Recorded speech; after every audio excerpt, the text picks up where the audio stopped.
क्या महाभारत के अनुसार आज भी अश्वत्थामा जीवित है? क्या सच में अश्वत्थामा वैसे ही अधर्मी थे जैसे टीवी सीरियल में दिखाया जाता है? जय श्री कृष्ण दोस्तों, स्वागत है आपका महाभारत पर फैलाए गए झूठ की दूसरी वीडियो में। आज हम अश्वत्थामा पर फैलाए गए झूठ के बारे में जानेंगे और कुछ इसी तरह की वीडियो की रिक्वेस्ट हमें देवामल्य बनर्जी ने भी दिए थे।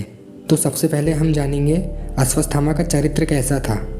जैसे कि टीवी सीरियल में दिखाया जाता है कि अश्वत्थामा ने दुर्योधन के हर एक षड्यंत्र में साथ दिया, तो क्या ये सच है? इसका उत्तर है नहीं, क्योंकि महाभारत के अनुसार अश्वत्थामा ऐसा व्यक्ति था जो धर्म को अच्छी तरह से जानता था। उसमें सच को स्वीकारने की क्षमता थी। जैसे कि महाभारत में हमें एक प्रसंग मिलता है जहाँ हमें यह वर्णन मिलता है जब कृपाचार्य कर्ण के सामने अर्जुन की तारीफ कर देते हैं और कर्ण को कह देते हैं कि तुम अर्जुन के सामने क्या ही हो। गंधर्व युद्ध में दुर्योधन को छोड़कर तुम भाग गए थे, विराट युद्ध में अर्जुन से हार गए थे, और जब जब तुम्हारा अर्जुन से सामना हुआ है तब तुम हमेशा अर्जुन से हारे हैं। यह सुनकर कर्ण को क्रोध आ गया था और वो कृपाचार्य से कहते हैं, दुर्बुद्धि ब्राह्मण, यदि यह पुनः इस प्रकार मुझे अप्रिय लगने वाली बात बोलोगे तो मैं अपनी तलवार उठाकर तुम्हारा जीव काट लूँगा। और भी इसी तरह कर्ण कृपाचार्य को कटुवचन सुनाते हैं। अपने मामा के प्रति सूतपुत्र कर्ण को कटुवचन सुनाते देख अश्वत्थामा बड़े वेग से तलवार उठाकर तुरंत कर्ण पर टूट पड़े। जैसे सिंह मतवाले हाथी पर झपटता है, उसी प्रकार अत्यंत क्रोध में भरे हुए द्रोण कुमार अश्वत्थामा कुरुराज दुर्योधन के देखते देखते कर्ण पर आक्रमण कर दिया। और अश्वत्थामा ने कहा, दुर्बुद्धि नराधम, मेरे मामा संपूर्ण जगत के श्रेष्ठ धनुर्धर एवं सूरवीर है। ये अर्जुन के सच्चे गुणों का बखान कर रहे थे, तो भी तू द्वेषवश अपनी सूरता की डींग हाँकता हुआ और युद्ध में किसी को कुछ नहीं समझता हुआ जो इन्हें फटकार लगा रहा है, उसका क्या कारण है? जब युद्ध स्थल में गांडीवधारी अर्जुन ने तुझे परास्त करके तेरे देखते देखते जयद्रथ को मार डाला था, उस समय तेरा पराक्रम कहाँ था?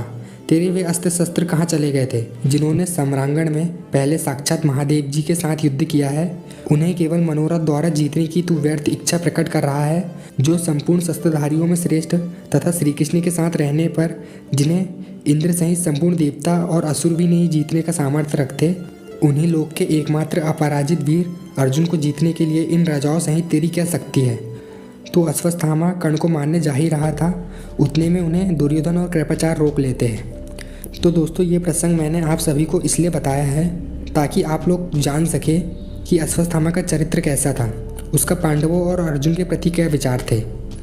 दरअसल वो खुद युद्ध के पक्ष में नहीं था, और इस बात का वर्णन हमें महाभारत में एक और जगह मिलता है जहाँ युद्ध के 17वें दिन अश्वत्थामा दुर्योधन का हाथ में हाथ रखकर उसे सांत्वना देते हुए कहता है, दुर्योधन आप प्रसन्न हो जाओ, पांडवों से संधि कर लो, विरोध से कोई लाभ नहीं है, आपके इस झगड़े को धिक्कार है।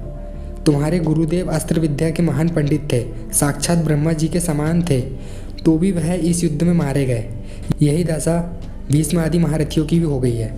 मैं और मेरे मामा कृपाचार्य तो अवैध है, इसलिए अभी तक बचे हैं, अतः तुम पांडवों के साथ मिलकर चिरकाल तक राज्य शासन करो। अर्जुन मेरे मना करने पर शांत हो जाएंगे। श्री कृष्ण भी तुम लोगों में विरोध नहीं चाहते हैं। युधिष्ठिर तो सभी प्राणियों के हित में ही लगे रहते हैं, अतः वे भी मेरी बात मान लेंगे। बाकी रहे भीमसेन और नकुल सहदेव, तो ये सब धर्मराज के अधीन है।